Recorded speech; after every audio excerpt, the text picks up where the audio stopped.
Office in St. Louis has issued a tornado warning for east central Callaway County until 10:45 p.m. At 9:52 p.m., a severe thunderstorm capable of producing a tornado was located near Fulton, moving east at 35 miles per hour. Expected hazards include tornado. This is a radar-indicated threat. The following impacts are expected. Flying debris will be dangerous to those caught without shelter. Mobile homes will be damaged or destroyed. Damage to roofs, windows, and vehicles will occur. Tree damage is likely. This dangerous storm will be near Fulton around 10 p.m. This includes Interstate 70 in Missouri near exit 161.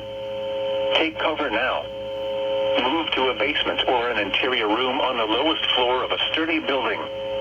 Avoid windows.